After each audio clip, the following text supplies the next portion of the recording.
Hello everyone.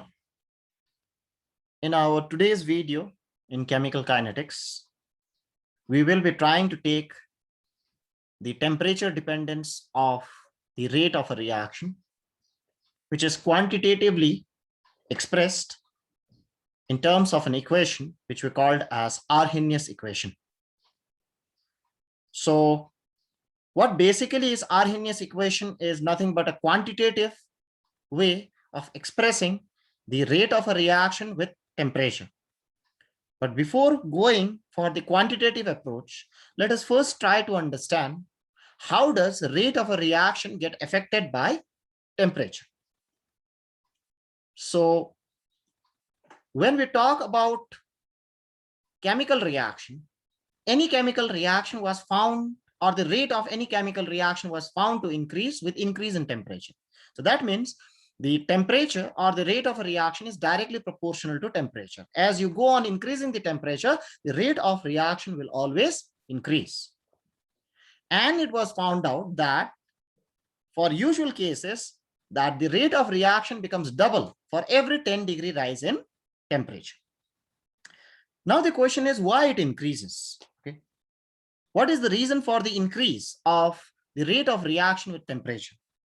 When we tried to find out this, it was found out, or as explained by collision theory, is whenever two particles collide, it goes for chemical reaction.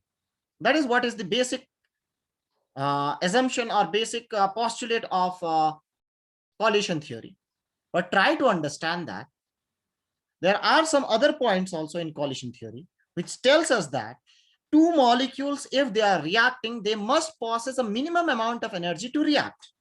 That minimum amount of energy which a particular molecule must have, two colliding molecule must have to react, is known as threshold energy. It is nothing but defined as the minimum amount of energy which the colliding molecule must possess in order that the collision between them will be an effective collision, will result into a chemical reaction. That is what we mean by effective collision. And it was found out that every molecule in whatever temperature it is present in, whether in room temperature or in a higher temperature or a lower temperature, will always possess some amount of energy. If that amount of energy is equal to or greater than threshold energy, it will always react.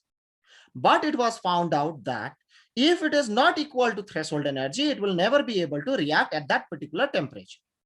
So now what do we do is, to make that particular system react or that reactant react, we increase the temperature of the system. So basically we give it energy in the form of heat so that it will gain that energy and increase its energy and reach the threshold value and then react.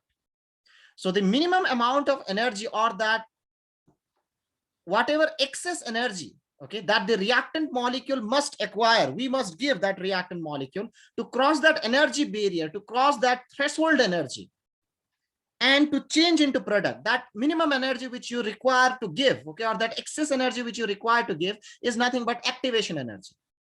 So remember that the difference between threshold energy and activation energy is, when we say threshold energy, it is the minimum amount of energy for the reactant molecule to react. But when we are making a reactant convert into product, it is not necessary to give threshold energy.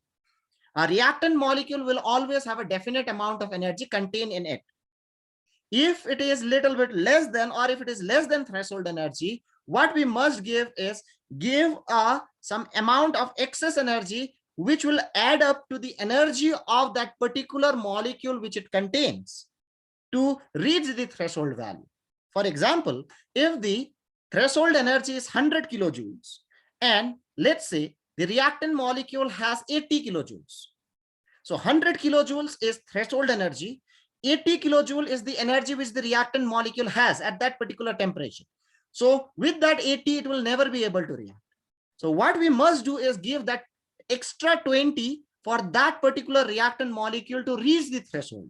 So that extra excess 20 which we are supplying in the form of heat or any form of energy to that reactant molecule is known as activation energy, which activates the reactant molecule for reacting and converting into product. So that is how we can understand what is threshold energy and activation energy. Okay.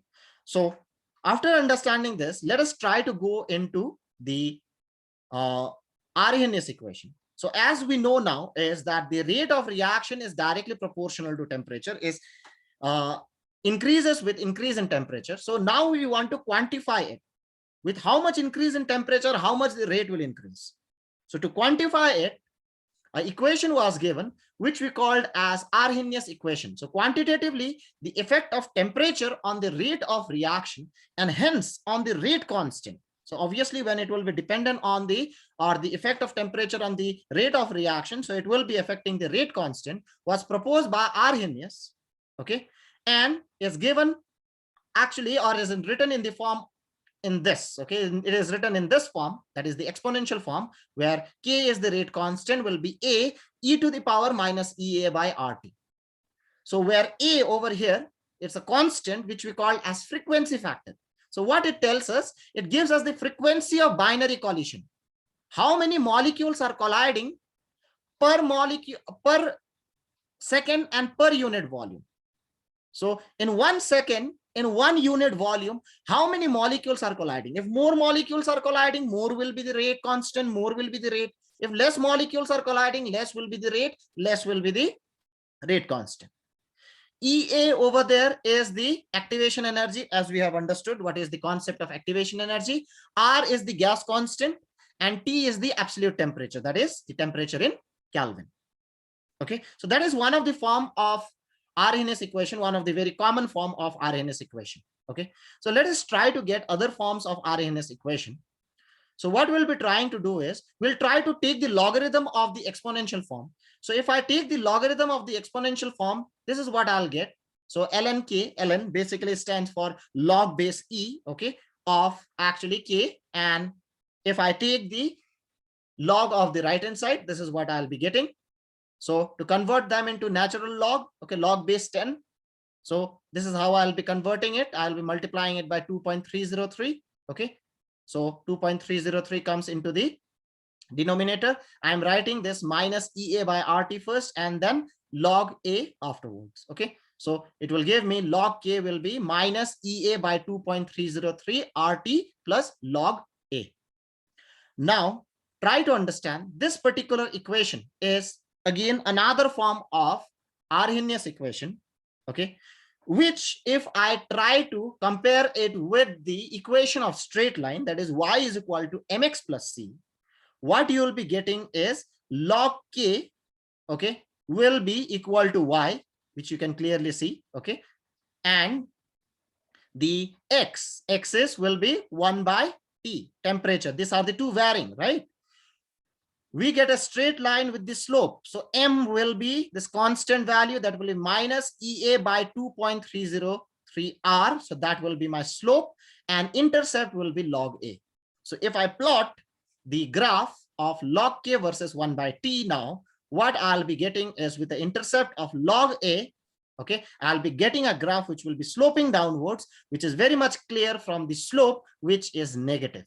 Okay, so this negative slope actually makes the graph incline downwards with a slope of EA by 2.303 R. Okay. Then coming for the same Arrhenius equation, if we try to get it in two different, or if we try to see the variation of the rate constant at two different temperature. Okay, so what we'll be trying to do now is we'll be trying to take temperature 1, initial temperature, and then we'll try to actually change it to final temperature, let's say T2, a higher temperature T2. And when we increase that temperature from T1 to T2, definitely the rate constant will increase from K1 to K2. So if I write that particular expression of Arrhenius expression, the logarithmic form of Arrhenius equation, so I'll get log K1 will be equal to minus EA by 2.303 RT1. With K1, it will be RT1 log of A.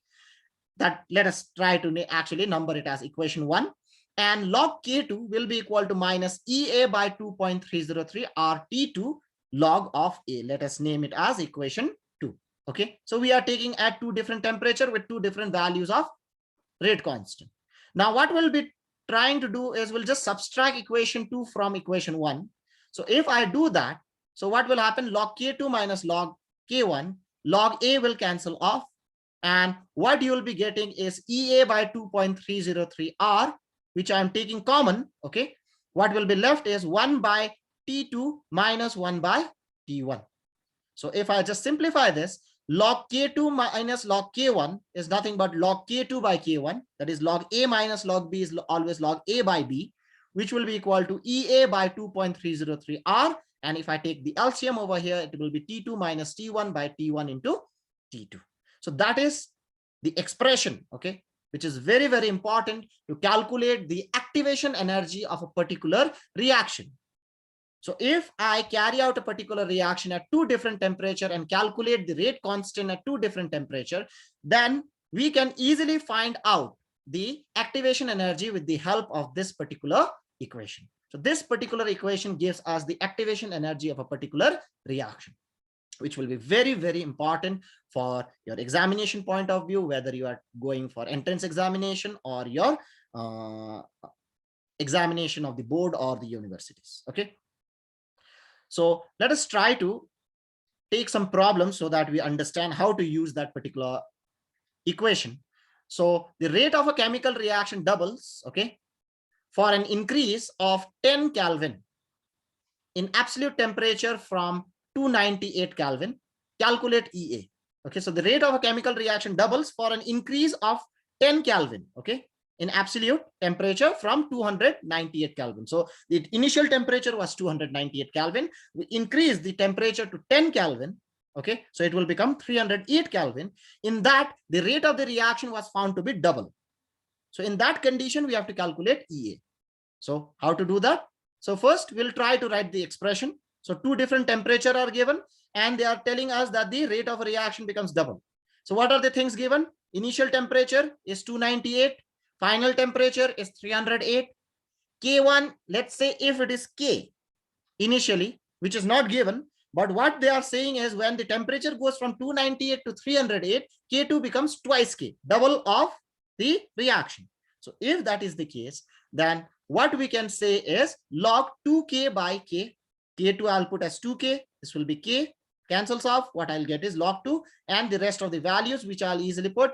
R is 8.314 joule per Kelvin per mole, and the value of temperature. So if I just simplify it, it will be log 2, and obviously 308 minus 298 will be 10. So simplifying it, trying to get the value of EA, taking others actually to the left hand side or the right hand side, what we'll be trying to get is this. So if I just simplify, put the value of log 2, what I'll be getting is 52,897.7 joule per mole. Usually we express this activation energy in terms of kilojoules. So if I divide it by 1000, what I'll get is 52.8 kilojoule per mole. So that is how we solve the problem based on activation energy by using the Arrhenius equation. Let us try to take one more problem. A first order reaction is 50% completed in 40 minutes at 300 Kelvin and in 20 minutes at 320 Kelvin. Calculate the activation energy of the reaction. Okay, so what they are telling us is that a particular reaction is 50% completed. So here you have to be very much, you have to understand it that a reaction is 50% completed. Half of the reaction is completed in 40 minutes. So what they are giving us is the half-life of a first order reaction. So the half-life at 300 Kelvin is 40 minutes, and at 320 Kelvin, the half-life is 20 minutes. So now, first of all, what you need to understand is what is the expression for half-life of a first order reaction. So the half-life of a first order reaction is given by this. T half will be equal to 0.693 by K. Now, what I want to calculate is K at two different temperatures. So first I'll calculate at 300 Kelvin. So at 300 Kelvin, K1 will be equal to 0.693. What is the time? What is the half-life? 40 minutes.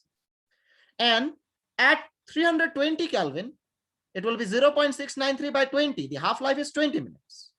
Now, what I got is K1 and K2, which I'll be requiring for finding the activation energy. So this is my expression now, K2 by K1, okay, which I have now. So let us just put the value. EA, R value I can easily put, the temperature values are given. So if I just simplify it, it gets cancelled off. I'll get log 2.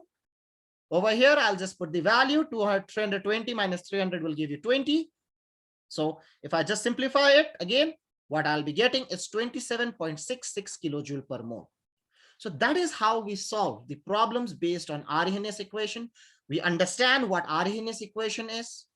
We understand what is the concept of activation energy. We understand what is the concept of threshold energy.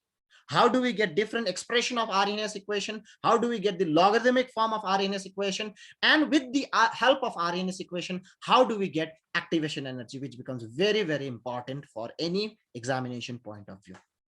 So that is how we can understand what is Arrhenius equation. So thank you, everyone. Do subscribe for this particular channel for explanation on various topics in chemistry.